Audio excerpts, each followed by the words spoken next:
Well. We asked for DFS beefs these past couple of weeks, and we finally got one. We'll see how worthy of a beef it is. Maybe talk a little best ball game theory. What else do we have on tap? Oh, another Jason Robbins quote about the future of sports betting and how DraftKings would like to operate their sports book. Sounds like all of the trappings for a classic Lulz episode. Does he think? I think he thinks this. He thinks this is a go. Vegas Dave thinks this is a go. Hot naked girls doing yoga. What? Why don't you just win like a man? Random.org. Type in 1 for yes, 2 for no, and let the DFS gods pick for you. And I'm absolutely begging you not to dupe us. Please don't dupe us.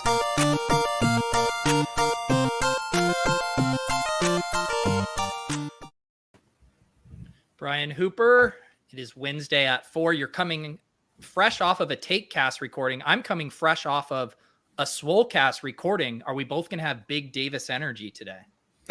Yeah, he kind of fuels you to talk to the man.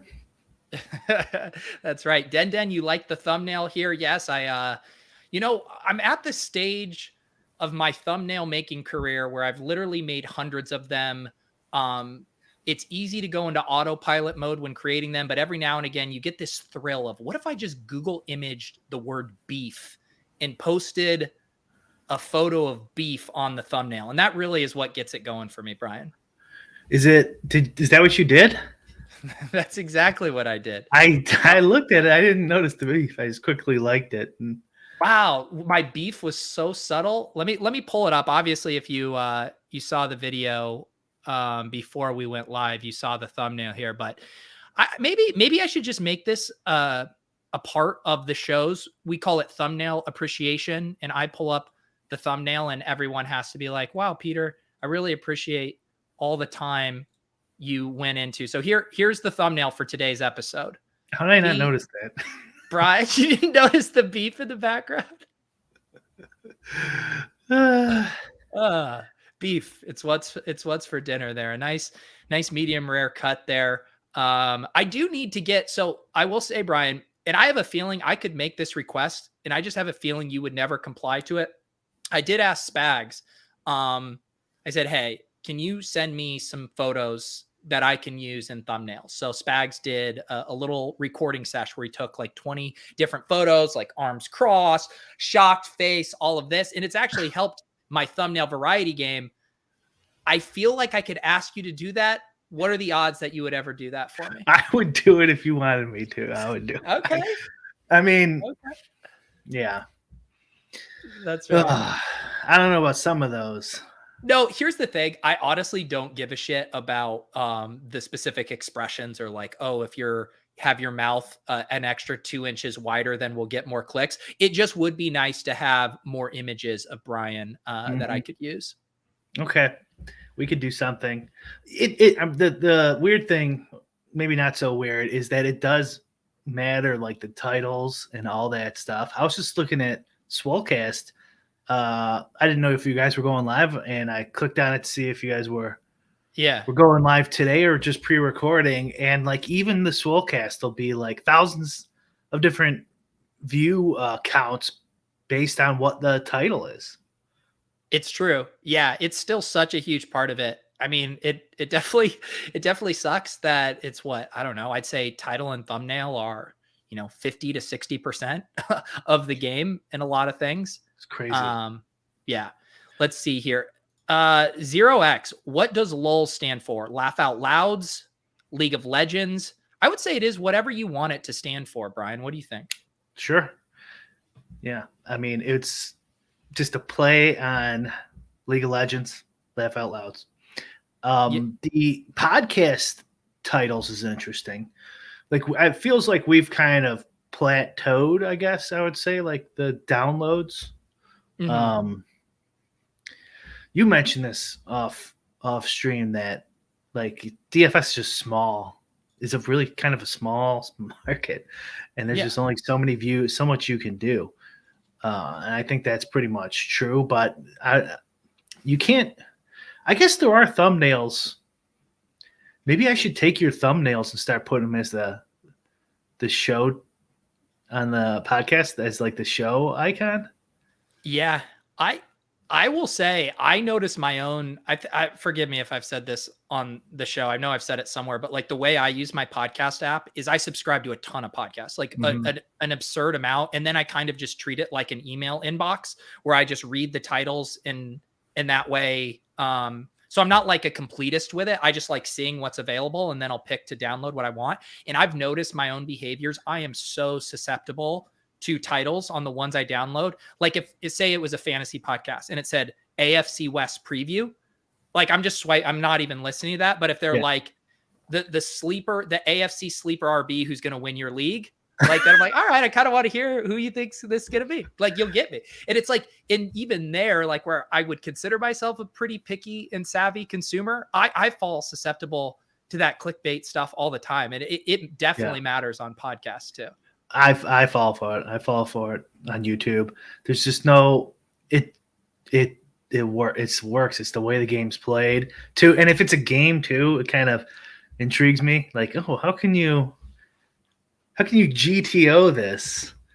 And to me, I of course I want to thread the needle, right? Like as much as we joke about naked yoga, that wouldn't be a sustainable thing for us to put naked yoga in the title every time. So it's like, can we make this episode, actually interesting and worthy of your time to come over here and watch live while also not actually rug pulling you with what we talk about? Although I guess a lot of people would say we rug pull them all the time. We'll be like PGA Championship week, and then we don't talk about it until the last 4 minutes of the show. So maybe we are just rug pullers. So the podcast thing, I wanted to say this, but the way you go through your I think we both use Pocket Cast too, the app, right? Yeah. And the way you go through yours is kind of the opposite of mine. So like, I know which ones I want to watch. I subscribe to a decent amount. Most of the other ones I will only listen to if the ones I really want to listen to don't have a new episode. And one of the podcasts I listen to changes their thumbnail every time.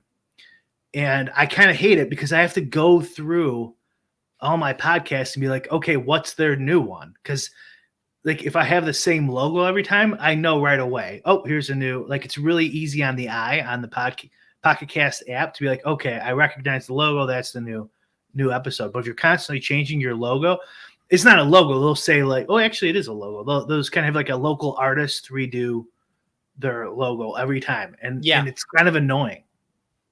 Yeah, I know, and I like I just got a refresh on the ship chasing graphics, and it's like the same logo and stuff, but just got a fun color refresh on that too. And it is nice. Like I did it mainly just more for myself because you get bored with the same stuff, but I do think people register those kind of small touches, and you're like, oh, these people still care about this show, and they're putting some level of effort into to keeping it going. That's true. Well, maybe we should try something. We'll we can mess around with it. So we did mess. We've been begging for beefs. We said it with Ricky D a couple weeks ago. We tried to get Nerdy Tenor to bang someone. We did get a little beef going on here in the DFS corner between Sam, who Sam is, I believe, actually in the Deposit Kingdom Discord. I know he does a lot of best ball drafts, plays DFS as well, and then Moklovin, one of our white whales, to get on this show. Can you maybe for the people, because I guess I still don't fully understand how the beef originated, but how do you understand what transpired? So, yeah, from my understanding is Sam subtweeted Moklovin by posting results of his recent head-to-heads in the USFL of all sports, where he smoked Moklovin for 50 grand, it looks like. And then the beef started where somehow did someone tag Moklovin? I was trying to figure out how Moklovin found out, but apparently maybe Moklovin is a what's that called where you never post but you read every day? A lurker. And he retweets this Sam who has, not that it's a big deal, but less than 1,000 followers. So like my point being, he had to go out and seek this out somehow, and he had to retweet to prove this guy was not beating him and show that they've played more than just that screenshot, and he might actually be down overall to Moklovin. Yeah, like it looks like if you sum all those, Moklovin's beating him for like a little bit more. And he Just from says, the two congrats on screenshots. getting Yeah. unstuck. Right. The other thing the funny thing you mentioned this about Moklovin being a lurker, like you said, last time he did a tweet, a public tweet, October 25th, 2020, almost a 2-year hiatus on tweeting to come back for this one. And let's just say, I mean, Moklovin has been in the conversation far before this tweet from Sam, and this is what smoked him out. Yeah. Yeah. People have accused him of colluding. Obviously, the accusation is that he's colluding with, oh God, what's the other guy's screen name? Is it Sigma or SNR or something? Anyways, he's colluding in 3-mans with another player. Other people have accused him of it. I don't think we've seen any proof. And Nerdy Tenor says he had, like, I think he kind of says he thinks he has proof that someone's cheating, but he doesn't say who. We don't know who. But writing on the wall, right? It's probably Moklovin that he's talking about. I meant to ask you about that because I brought up that on the show with Nerdy last week when he referenced that he was working on it for reasons that he felt comfortable saying. And to me, it seemed like it was either just his own curiosity thing, trying to sniff this out, or like someone had contracted him to kind of use some of his resources to try to do this. The way he made it sound like it wasn't either of those. Do you know, or maybe he just worded that interesting? Do you have a hunch on why he's looking into that? No, like, and I was definitely putting words in his mouth about Moklovin too. I'm pretty sure he didn't say anyone specific. No. I don't know. I have no idea. I haven't pressured him on it. If I was Moklovin, everyone's different. Maybe he doesn't want to be on screen or whatever, or be public out there, but I would like address it at some point. Like, I know this is self-serving, but we'd like to have him on the show and talk about it. We don't work for anybody. This is just an independent show. And we're not going to be like screaming at him or anything, So I don't know. And you know what? He could do it too, Pete. I don't care. Like, don't do a screen shot. If you don't want people to see your face, because maybe you don't want people coming at and stealing your money or whatever, like trying to steal your money, like do it without that. Yeah. Yeah. When was the last time? Oh, on Club Top Shot, we had D's, big NFT influencer, works at Fractional. He's still pseudo anonymous and does shows with masks and stuff. He actually went to VCon and did a panel with a full on like mask disguise to remain, semi undoxed. But I will say how from say Moklovin did want to clear his name and say he wanted to come on here. You mentioned there not being necessarily concrete proof yet that has emerged to fully prove cheating. How would he be able to clear his name or prove that he wasn't cheating? Like, is the proof hard to grasp in either direction? That's a good point. I don't know how he'd prove it. Because Cermak has the same issue because he does do shows. And to me, he seems like he's not cheating. I would just take him at his word. And he's like, I don't know the guy. We never communicated. Like, what more do you want? I'm out here publicly saying I have no idea who this guy is. If we think about it for a second, I'm sure there's a way you could defend yourself, right? You would understand the mechanics way more of how what ways you could prove it. I mean, I assume someone at this point, right, is like, how easy, first of all, is it to just either scrape or get access to the lineups that are played in these 3-man contests? Like, how big of a data set would you be able to get? Or is that even not publicly available? I'm pretty sure you could download the CSV from them. Okay.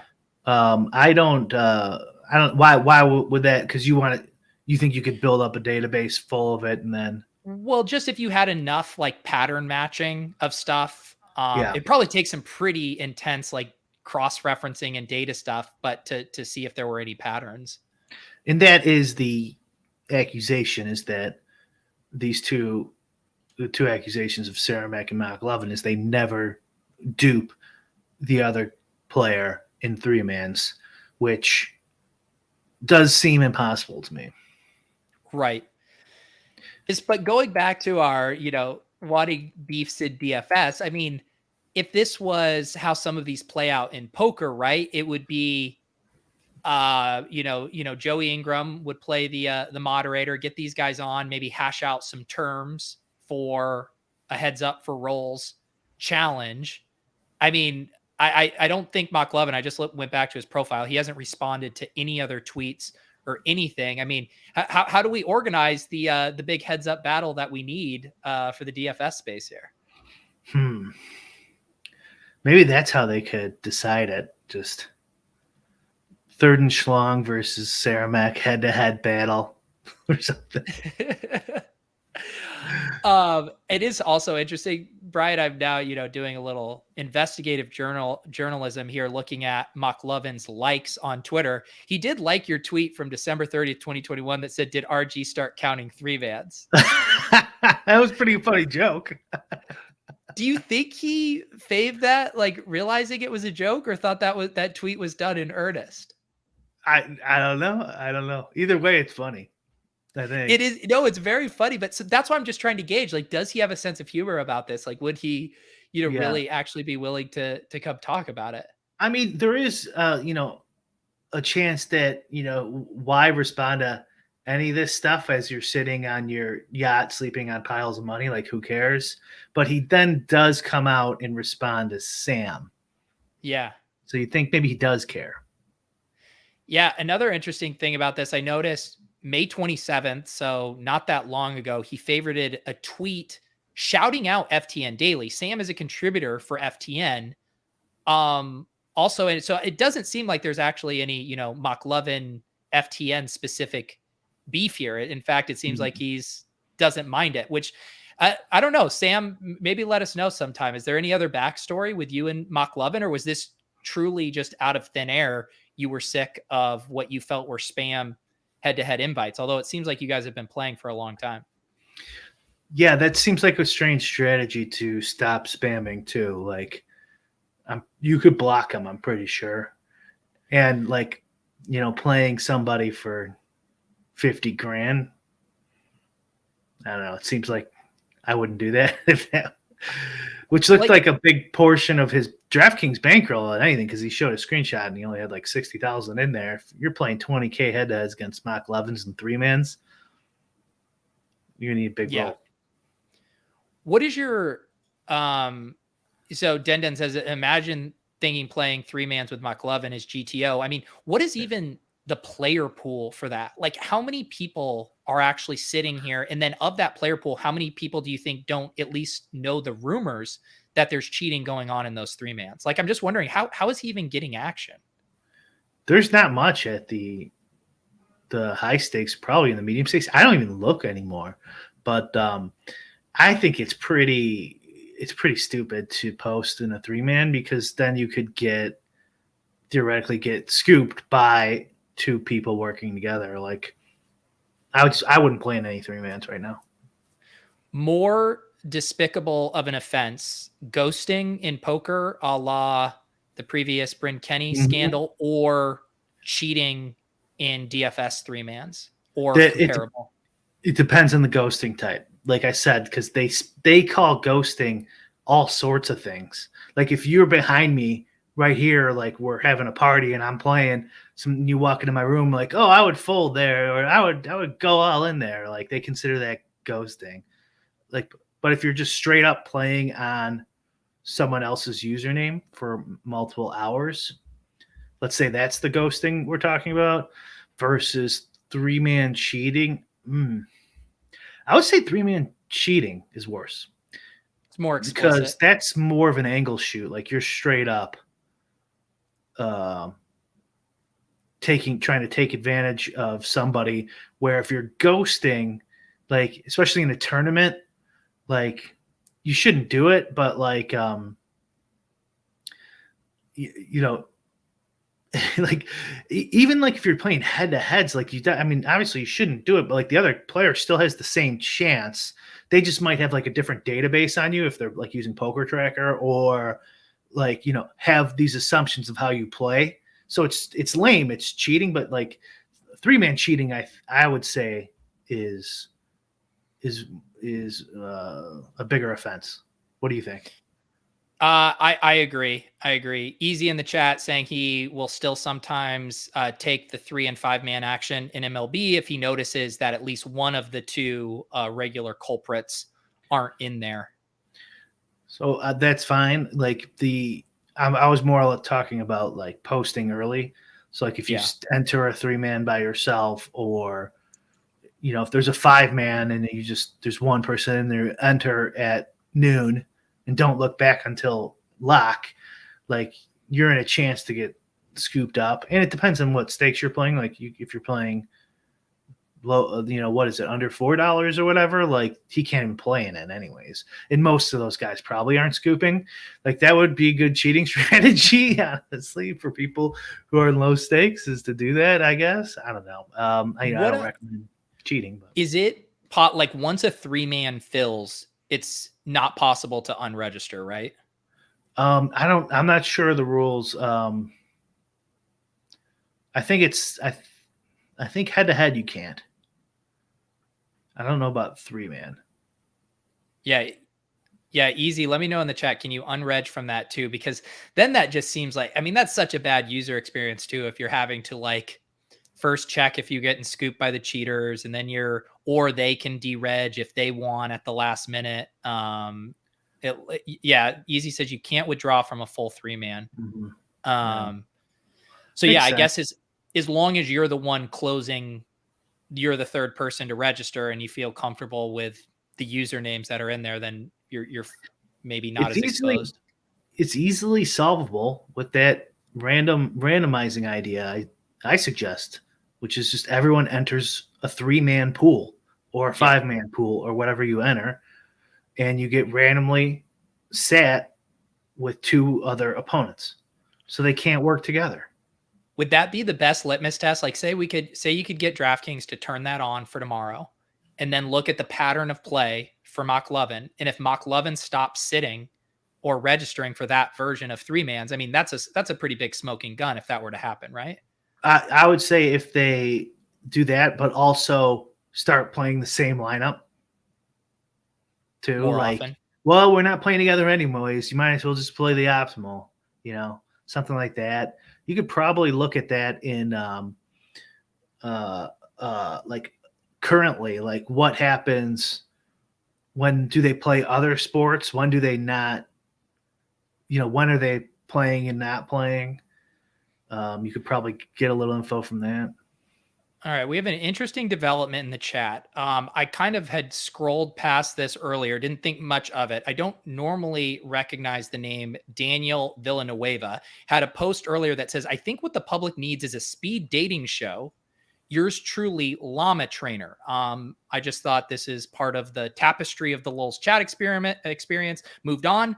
Then followed up just recently, people really care about this bullshit cheating as opposed to getting Brian doing a session of speed dating with some random honeys modded by Pete the Heat.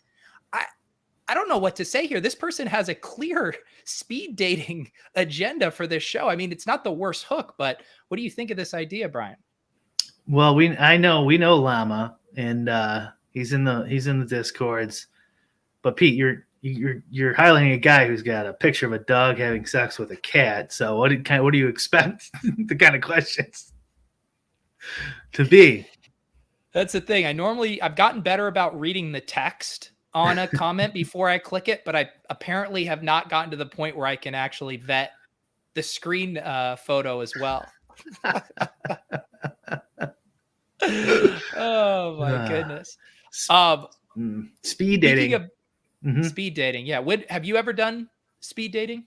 Oh yeah, I did once a long time ago. Me and my buddy went. It was pretty hilarious. Yeah. You don't need that shit anymore, right? No. There are apps galore and everything. I think what I've heard is more common now is the speed dating concept, but for networking, where people will go to events and you'll have the thing and it's like you do 2 minutes with all of these people and exchange your cards and stuff like that. Sounds truly awful. God, yeah. But I honestly I forget who I was talking to. I was talking to a friend over the weekend who is single and dating. And I was saying, I'm so far removed from the dating game. but that like, I do feel like within a couple minutes of just conversation that you start to have a really good feel for someone, like just their vibes, whether that there's a base level of knowledge that you have about how compatible you are. So in that way, like speed dating kind of does make sense. Like you get to talk to a lot of people and get a lot of information quickly. Definitely. Like, and also like as a normal person, you have a better shot because like on these apps, they can't tell if you're funny or smart or anything like that, really, you know, it's just like one picture, 2-second thought. I don't know if you've seen like the data from these apps. It's this crazy. Like, the percentage of men who haven't had sex in the last year is up by like, it's up to like 30% of men from like 18 to 35 have reported to not having sex in the last year. And it's spiked since 2011, like 500% or something like that. So title for this video, why young men aren't having sex anymore. I bet that would do pretty good. Sure. Travis Petty says, recap of the beef, please not Moklovin versus FTN guy. Petty, we are scraping the bottom of the barrel for DFS beefs. This is all we have. J-Mac responded to one of my tweets about this, and I tried to stoke the fire there too. I'm like, so you're saying he's colluding? But he wouldn't bite. Nah, because then I would have been like, J-Mac, beef number 2 initiated. We need to get J-Mac. J-Mac is he just seems too happy. His life is too good to get, embroiled in an actual beef, I think. Yeah. I could see how about this, Brian? I assume you saw, I posted this on Twitter and in the Lulz Discord. Never interacted with this individual. If you're watching now and you're sports and fitness 2022, I was actually just talking about this on Swolecast. I don't use my personal Instagram for basically anything content DFS related. I do occasionally check my message requests, and boy, did I get a kick out of this one. Sports and Fitness 22 shirtless photo here says, can you do a segment on Lulz about the best ... oldest DFS players and the youngest? I'm curious. I don't know who is even young besides maybe Rinpack. I don't even think is that young. I mean, Brian, this is how I feel like this show finally made it, getting random DM comments like this on Instagram. I guess so. It's an interesting question. I don't know why you would be interested in that, but I'm sorry, but I see Ricky D's name below. What is it? I gotta see it. Yeah, I didn't like that. I don't want to upset Smiz. He says Smiz is probably like 63. Smiz is probably like 63. Okay, I get it. So yeah, I mean, we've done the age bit before. I mean, who is? I think Jay Fresh had a candidate in the Lulz Discord of someone he said that was a young gun in the streets. Who do you think's the best young DFS player? Yeah, there's that. I listen to the Emotional Bankroll podcast that I was on, Brian Jester's podcast, and he's been having some like really young guys on there. So maybe listen to those and decide for yourself. It's tough. It's tough because there's a lot of variance in DFS, a lot. So I think the best guys are the guys who, this is also self-serving, guys who've been around the longest and, are still at it, because you could run hot for a long time, honestly. So how many years, say one of these young guns, let's say they're a 21-year-old, they crush an MLB season. How much, at what point will you say, all right, this guy's legit? Like, what kind of longevity do they need? I want to say never, fuck them, but it depends on their process. For me, I'm biased. Like, I don't think we got Petty in the chat. I don't think you're going to be a petty theft. Like, it's really hard to be. Who's Brooks saying is running hot for a long time, and that sounds like. Say whistles. Sounds like Brad. Say whistles. Say whistles. Beef initiated. I gotta give. I have more appreciation for whistles, right? Just like going through that Moklovin thing, relatively anonymous, kind of staying away from all of this. Like the fact that whistles, we were able to pry him out from hibernation to come on the show. He did the DraftKings video series. He at least attempted to make a Twitter. I think he quickly abandoned that, but at least he made like an effort to be a bit of an ambassador and a personality, which is what we've been asking for. Yeah, he's been winning lately too, and he had a long break there where I don't think he won very much. Probably lost a decent amount, but he's been back winning, so that's he's starting to extend his longevity. I could see him getting into a beef with somebody. I think it needs to be the right cocktail. Yeah. All the beef guys are really old, like Tommy G will beef with people. The beef guys no one likes. Like, you guys don't like them. Yeah. I mean, this is a good question though that Lou says. I mean, are the 21-year-olds enticed enough by DFS now? I mean, I guess if you're saying that going on that podcast, there's some young guns now. I mean, clearly there's some appeal still here. I mean, if you were to flash forward, put yourself back, I don't know, 19, 20, say you found DFS before you found poker. Like, do you think the ecosystem, knowing the hill you would have to climb from the start, like, would it be worth it to you? Or would you just be like, I'll just learn how to do decentralized finance instead?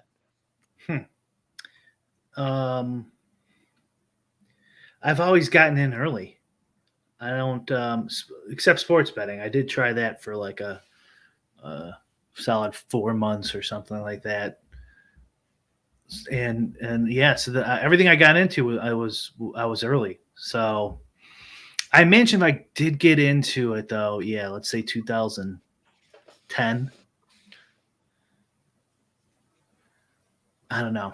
I don't know. Yeah. I don't know what I would do, because part of the reason I think any of us are good for as good as we are is we all have a little bit of an obsession issue, and probably like a competitive issue. Like I think I'm really competitive. I had brothers growing up. I think that's part of it. And I think those two things combined with some other randomness is why I got into it.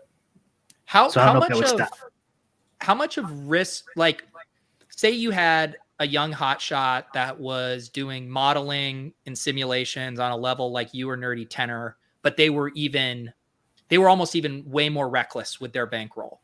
Like, what's more impressive to you? Because I assume that longevity speaks to really good bankroll management, but you could also have like a brilliant person who also is just like a total degen and like blows all their money. Like, I assume it's like this full package, but how much for longevity to you, or being impressed is like, oh, this person is operating on another level, or they just know how to manage their bankroll and can stick around?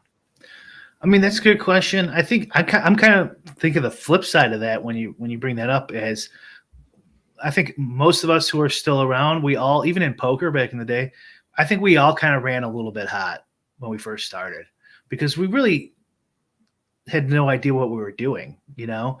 Like, yeah, you could probably beat your buddies at poker, you know, or something like that. But like back in the early poker days, you didn't know what the fuck you were doing. You can't, unless you started playing. Like, the theory of poker, the Sclancy book, is not going to help you win online no limit hold'em. Like, that was just it. You know, it was an interesting book. I haven't read it in years, but it wasn't going to help you. The super system probably maybe a little bit more, but not much either. And so, like, you kind of got to run hot to stay alive to learn. Same thing with DFS, in my opinion, anyways, is if you run like, you know, bottom 5% or 10%, like, I don't care how smart you are, you're probably fucked. You're probably just not going to stick around. You're going to blow enough money where you're like, this is unbeatable. This doesn't make any, you know what I mean? Like, I seriously doubt anyone who ran cold for a long enough sample size made it. Yeah. Where do you, on a scale of like 1 to 10, 1 being a nit, 10 being full on degen, like, where would you rank your bankroll management? 6. Yeah. You have to have some gamble. Like, two of my buddies, one was good at poker. One of my old roommate, this is how long ago, he was a solid poker player, and he would play online and win, you know, at pretty low stakes.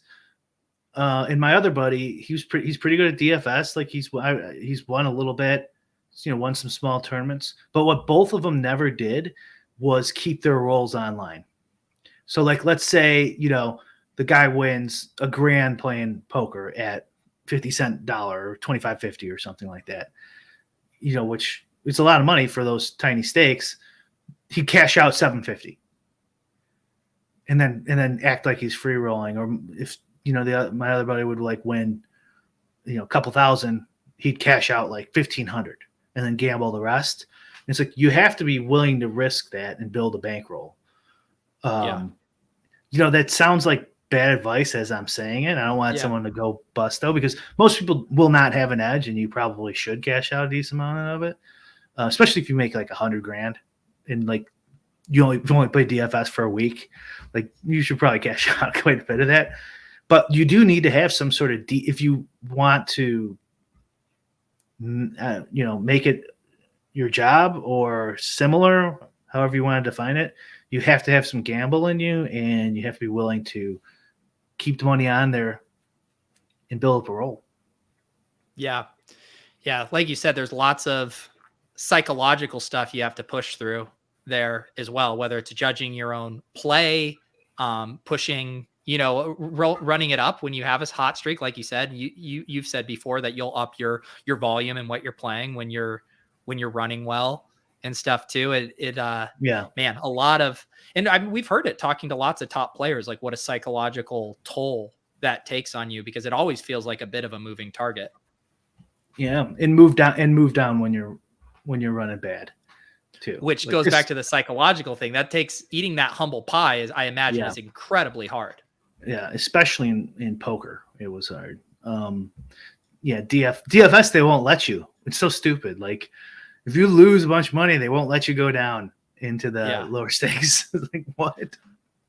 Oh man, I forgot to tell you. So I was at my buddy Mike's bachelor party over the weekend, and we went to Mohegan Sun one night. And at the end of the night, me and Mike played some 1-2, and I'm pretty rusty, but I ran like a god in that game, like being drunk and just like tired at 3 a.m. shutting down the poker room while this like knit reg it just gave me his entire stack, thinking I was bluffing him when I had the nuts. I was just like, it was one of the best feelings. I was like, oh God, I forgot how much I love poker. Were you drinking a little? Oh yeah. Okay. Yeah. Oh yeah. That's the best. Well, when you're actually a nit, but they think you're drunk. Oh, it's beautiful. Yeah. I mean, I was just playing tight aggressive. But I was real sloppy talking with everyone. And so I was just when you run hot, and then I'm getting paid off on just everything. Like even one of the dealers was like, one guy I stacked, he's like, that's probably the best player in this room. He normally plays higher stakes, but came down because his cousin was in town. Mm-hmm. And I ripped it after the flop. I had kings and it was all unders, and I ripped it in. He just calls me. I'm like, oh, I'm fucked. He just mucks his hand after on the run out, and there was an ace too. I was like, what is this guy calling me with? I was like, I must be projecting like the loosest player ever right now. But I was getting. What if they saw the like man's videos or something? And that's that fucking idiot. Yeah. And trust me, I've definitely been on the other end of getting dusted while drunk at a casino playing poker. But man, and it was just the perfect time too, because I was like, oh, I didn't realize the room's closed, because, in Vegas they'll be going, but it closed at 3:30. So there was like no dine and dash element. It was just like ran it up, and they're like, well, sorry, everybody's got to go home. I paid for like a whole Caribbean trip once, because they had poker and blackjack in like 4 hours, just playing cards. And I'm like, okay, well, that pays for the trip and any drinks I want. I'm like, that's it, I'm done.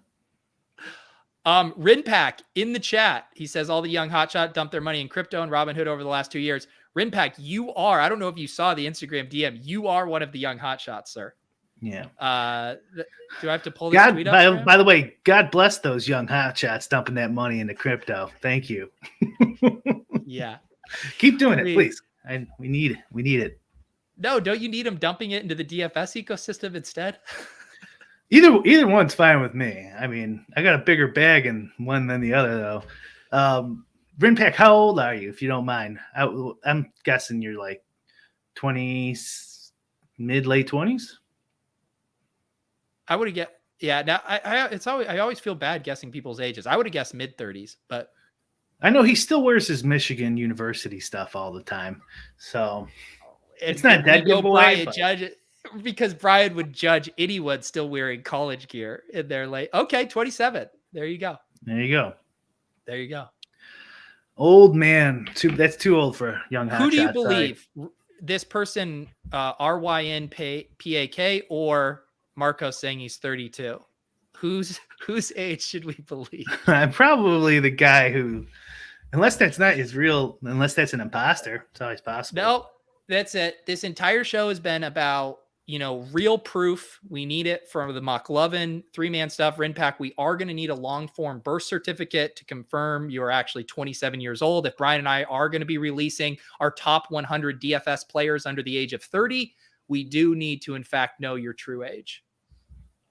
If Davis starts running hot, he could win. He just turned 16. Davis is 16. He is one of the youngest prodigies in DFS. He's been playing since he was 8 years old. It's been quite a historic. He's been doing content since he was 5. He, like a lot of people, you remember when, you do your finger paints and you do your penmanship. Davis was actually scanning those and posting it online, and getting ratioed hard as a 5-year-old. He was engagement farming as a 5-year-old. He was engagement farming as a 5-year-old. He would be on the player, be like, "Hey, everyone, come over here, and then they'd all come and he'd just run off. He just rugged them. He's like, draw a picture of daddy and mommy. No, I'm going to draw a picture of 2 mommies and then post it online. Elon's gonna hate this." Let's see what else were we going to touch on. Oh, the Jason Robbins, another quote from him, and it was that the one you had sent over to me. Yeah, he doubles Rufus down. Was talking about it. He doubles down on the we don't want winning players. I was thinking about this when I was driving up here. Is like I still wish somebody would talk some sense into Portnoy, because it just seems right up his. Before we get into the DraftKings Robbins one, it just still seems right up his brand, right up his alley, to be the we don't ban anyone, within reason. Like if you're cheating or using someone else's account and they catch you, blah blah blah. Just seems right up his brand, and it'd be nice to get one more major sports book that won't ban people and will give you like slightly decent limits on props, and then use that information to tighten them up. Yeah, you would think. I do agree with you that would be right up his brand, but I think the man of the people has become a suit now, and he isn't going to do it. Maybe. So. Let's see. This was the quote. Answering a question about the ideal win rate for the industry, Robbins replied, "As the market matures, the win rate should go up." The CEO further expanded, in an earlier stage environment, it is not the worst thing in the world to give people a couple of extra winning experiences rather than trying to maximize how much margin we're taking. So it's an area of focus, but very deliberately. We're not looking to take money from people by forcing them into bets they don't want. He went on to say, we're trying to get smart in eliminating the sharp action or limiting it at least, then trying to make sure we have a high parlay mix because people do like that. That is something we've been focusing on a lot since we migrated onto the SB Tech platform. It's only been 8 or 9 months, but the parlay percentage of bet mix goes up each month. We're trying to get a higher parlay mix because people do like that, not because it's a donkey play and we get more money. I mean, this is class. I mean, his investors, right? I mean, a lot of people, if you follow A Raven on Twitter, you know what's going on with the DraftKings stock. I mean, DraftKings investors are mad. This is him speaking directly to them and saying, don't worry, we're going to get a lot of idiots who will blast off on parlays and our stock will go up eventually. I mean, is that the subtext here? And A Raven hasn't talked in a while, so maybe somebody should go do a safety check on him. Exactly what I was saying from Travis. As a depressed DK&G holder, I support limits on sharp action. Exactly. You must have a pretty big bag for that. Goodness. It's kind of interesting, Pat. Quickly, have you ever bet on NBA, like whatever totals, player props? and stuff, I assume you could use your skills to make a pretty penny. Although I don't know where he lives. Where does he live? I can't remember. Was he California? Yeah. So Robbins, Yeah. doubles down. Yeah. Doesn't want winning players. Wants to make money off props, and then he makes this strange kind of, as the market matures, his margins will increase. Comment. What's your take? What do you think?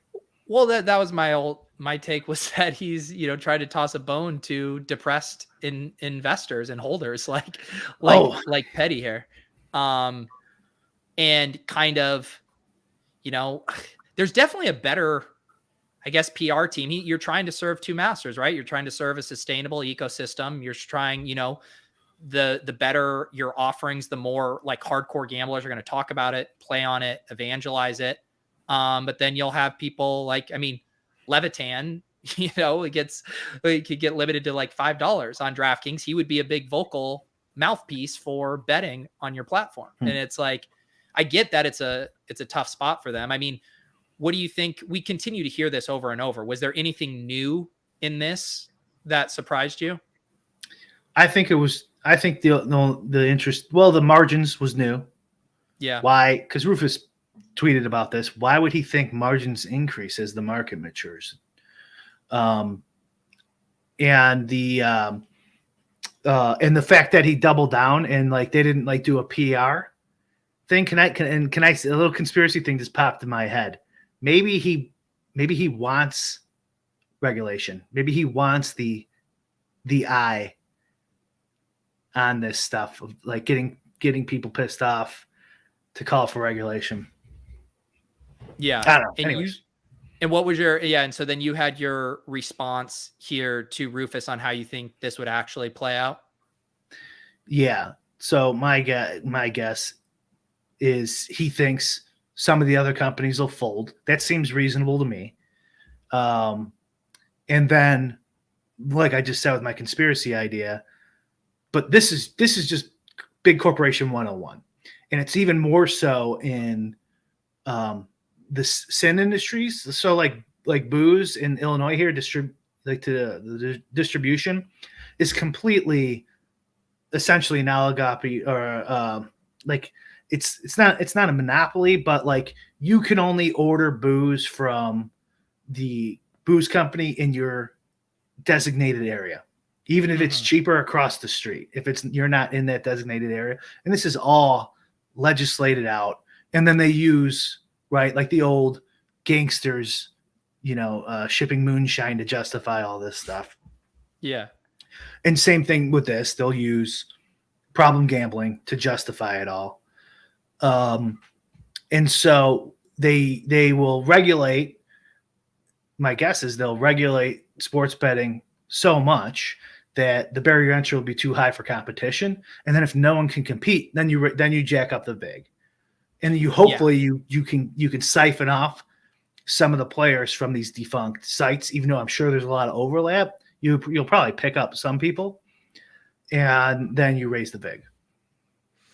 Yeah, and Dan Bach says here that they'll be able to increase the vig because of what happened with DFS around contest rake too. There's less competition, less options, and so when you have that monopoly, duopoly, whatever, then the rate goes up, and no one, your hardcore people who still just really want to play DFS, they run out of options.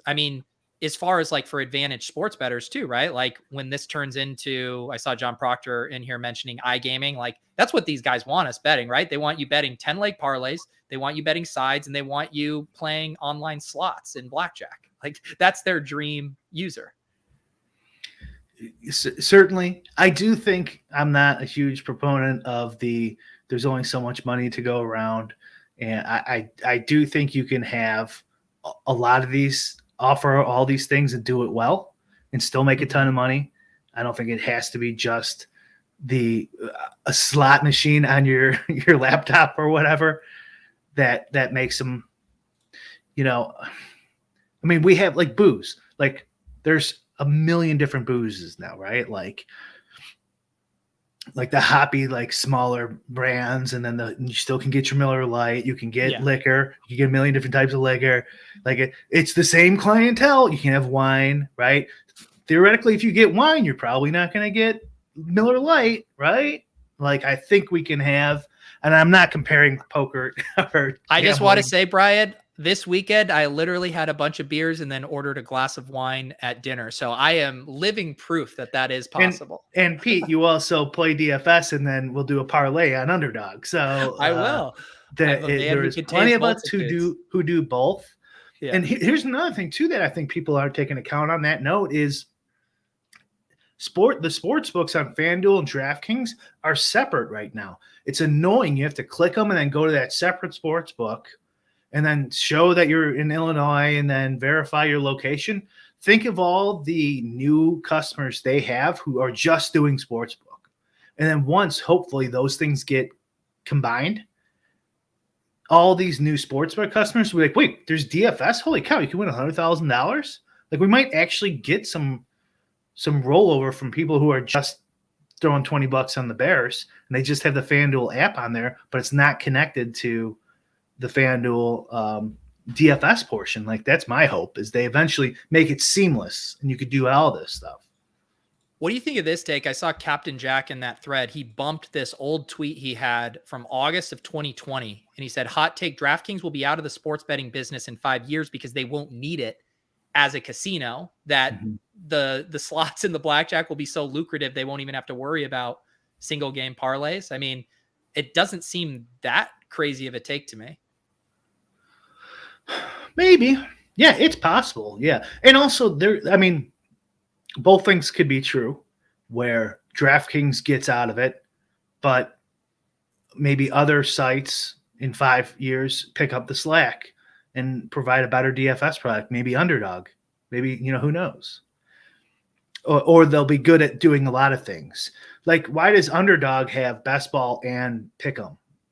There's probably some people who lose money on pick'em that could be entering that in best ball, right? I don't know. I think the liquor example is perfect. Yeah. You can have all sorts of different choices for people, and even though there's some overlap, you could still make a lot of money. And in underdog's case, you can talk about, like, I would not, like, if underdog was exclusively pick'em, like, I wouldn't ever play on there. But because I'm a hardcore best ball player, oh, my buddies let's toss a pick'em on this game. Oh, there's a special here. Like, they get you. But that's that's good business, right? Like, you provide and you crush a main service and then you spin it off. It's like a movie theater.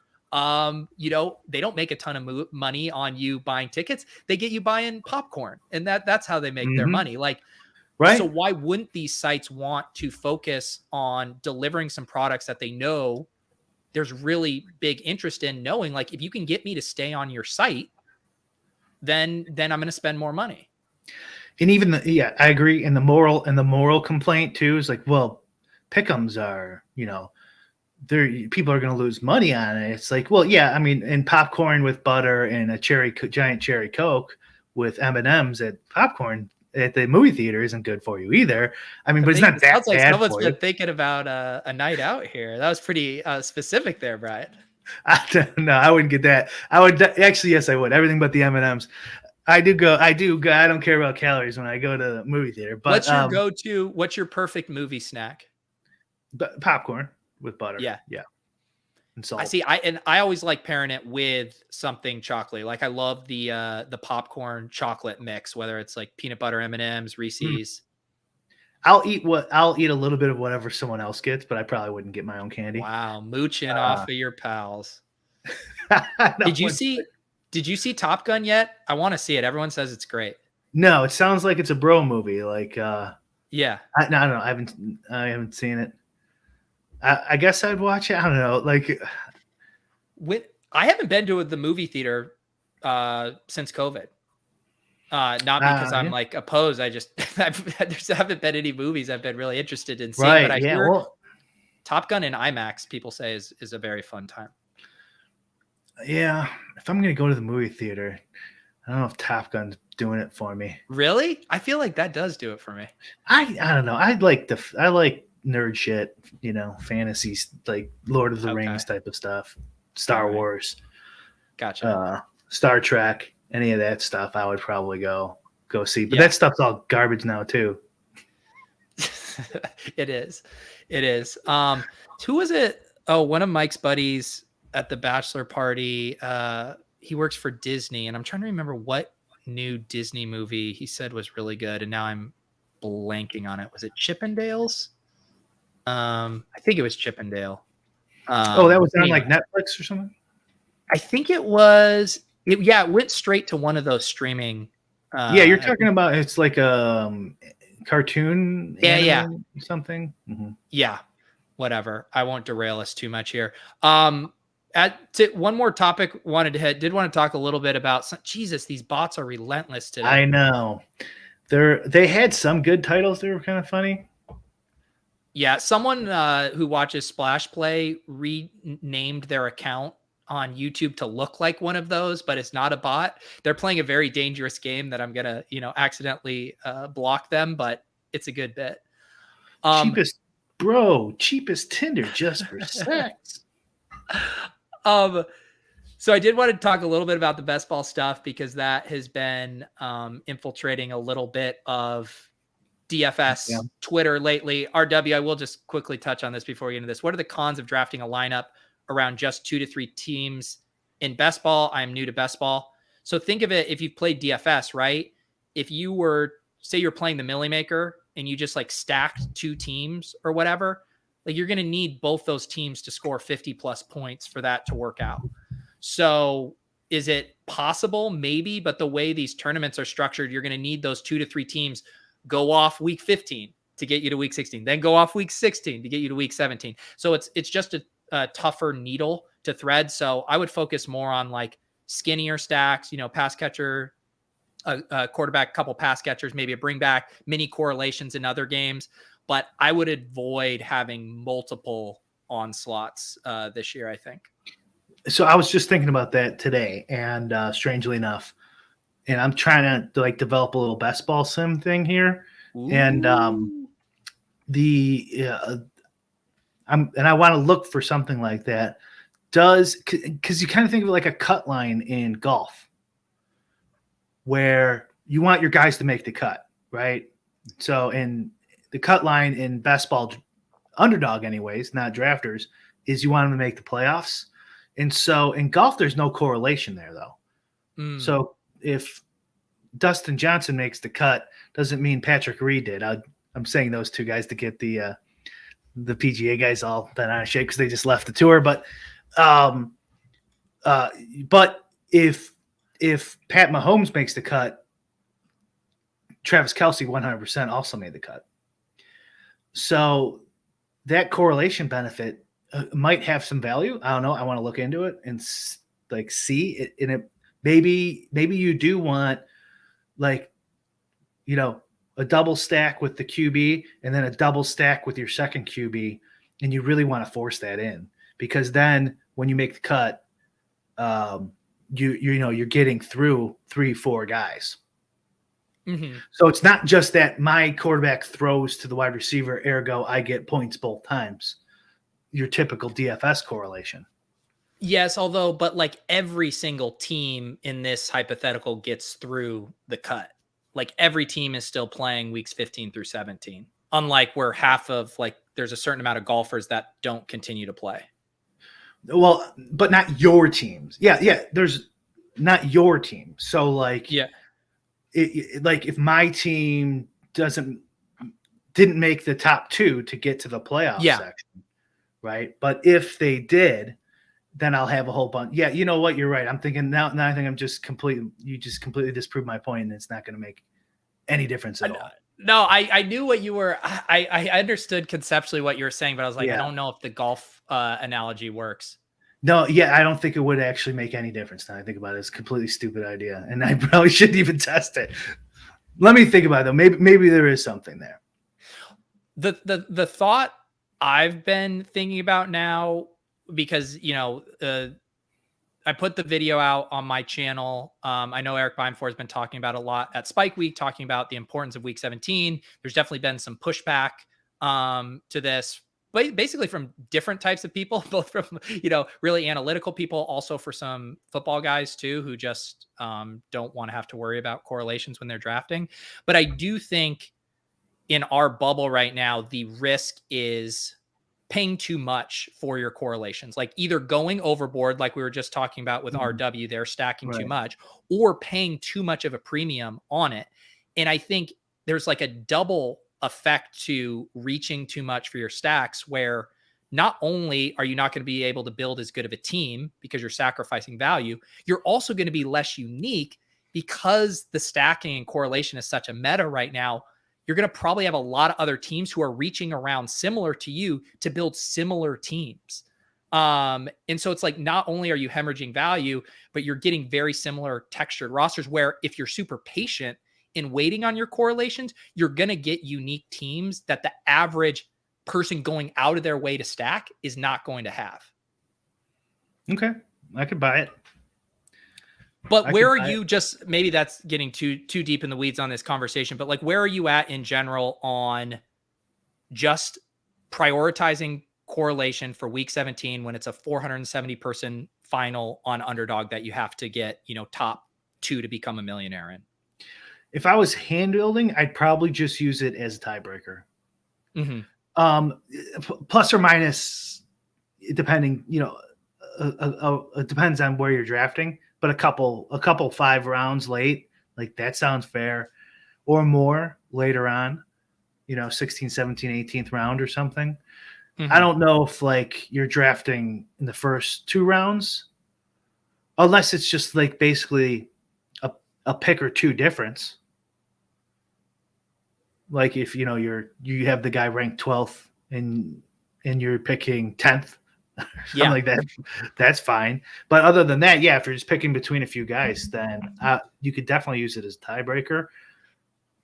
Yeah, I do really think that is really what it boils down to now. And I saw Leone had a comment on Twitter about this as well. Like, if you're not reaching ahead of ADP, you're free rolling the correlation because you're staying within the same draft flow, and now you're just getting a little bump on it. It would almost be like, I was trying to think of an analogy for DFS. It's like, you'll have a quarterback, a couple pass catchers, and you'll have your bring back. A lot of times that bring back or one of your pass catchers could be a really cheap player.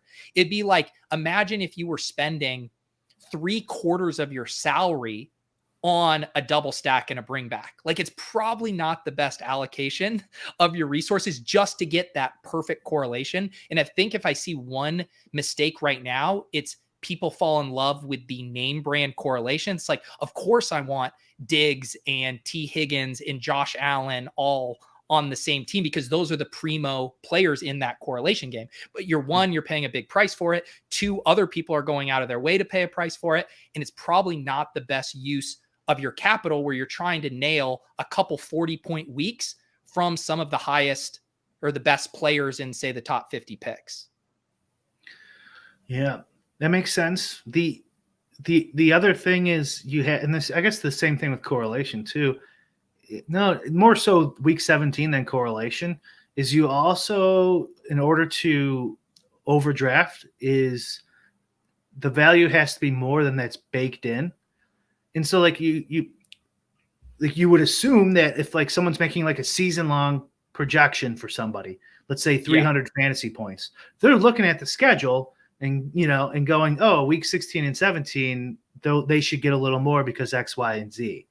Yeah. And so like it would be in there. And then also now when people are hand building, they have guys like you who are like, oh, I'm going to take this guy because the tiebreaker for me, I like this. And now his ADP is going to be slightly higher. So it has to be higher than all the stuff that's baked in too. And it might be though. I'm trying to think of ways to test, and I'm not sure how, honestly, to put it in there to figure out how much it matters. Well, and it's like you always talk about with DFS, right? Where it's like the correlation is a bonus and ownership is a negative, right? And it's like there's this like sliding scale here too. And so in the same way, if all things are equal, this pick, you're choosing between 2 guys with the same ADP and one's correlated, you get that little boost, and that's a great tiebreaker. But if you're reaching ahead of ADP, you're probably just offsetting the correlation with hemorrhaging the value, and it's probably like a neutral pick, all things considered. At best, it's neutral. You might be sacrificing too much than what's worth that correlation bump. How you would go about qualifying how much of an ADP bump justifies the correlation boost is the magic question. Right. Yeah. I mean, I would guess it's a tiebreaker. Give her plus or minus a few picks early, or a few rounds mid, or decent amount of rounds late. That's how I'm going to do it when I start drafting. Something like that. Unless I find something in the data that shows otherwise. And you could always use extreme examples to prove points pretty easily, right? Like for the correlation one, you just use a stud NFL player versus like a high school player. And it's like, okay, the high school player gets called up for some reason to play quarterback. It's like, yeah, they still have a lot of correlation being quarterback and wide receiver on the same team, but they have a high school quarterback. They're not going to get any fucking points. So you draft the other guys who are uncorrelated, but actual NFL players, right? Yeah. So like it's only up to a certain point where we're going to do this. We will, we're actually going to continue a very similar conversation to this tonight on ship chasing. We are having Eric Beimfor on. We're going to talk some more best ball strategy, hop in a couple puppy drafts, maybe get weird, mess around with some ideas here before that fills. Appreciate everyone hanging out with us today. We will once again put out, Brian, if you have a legitimate DFS beef and if you want to come on here, we will broker, some kind of terms to settling, squashing this beef. I think we can make ourselves the clearinghouse for these, right, Brian? If you want to call someone out, we'll help instigate the beef. Or if you want to squash it, we will help squash the beef or cheating claims. And I think I'm going to tweet after the show here for suggestions.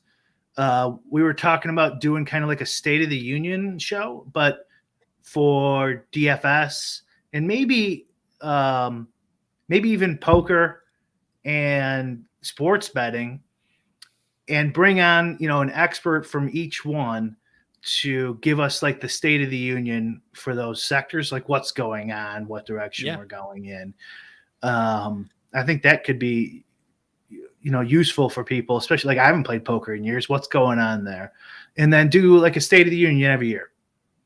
State of DFS, State of Poker. So maybe we could get some good suggestions for people to ask. And another thing too that I'm excited about, we'll have to try out is, and I meant to mention this to you. I talked with the guys from Get Playback the other day, which is a streaming service, which basically Brian and I have been asking for years, where we would be able to stream during an event. You basically log in with your cable provider and we would all be watching the same sporting event.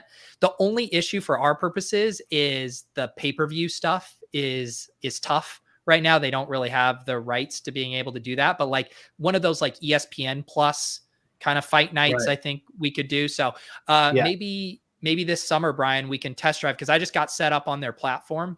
And we could definitely do a Lowell's companion stream with basically any sporting event that's on a major network. Yeah, we've been wanting to do this we have. Well, we just haven't been able to show anything. Yeah. We should totally do it. Bring some bros on. We would love to have a lady on, but we just don't know anyone besides Pete's wife. That's the only and she ain't coming on, I'll tell you that. She's not coming on. So all right. Audio will be going up soon. Shout out to the Twitch heads. You guys have been not commenting as much. You guys were fighting the good fight versus the YouTube commenters there for a while. But shout out to Brian's Twitch stream. And appreciate you guys hanging out today. We will see you guys next Wednesday as usual.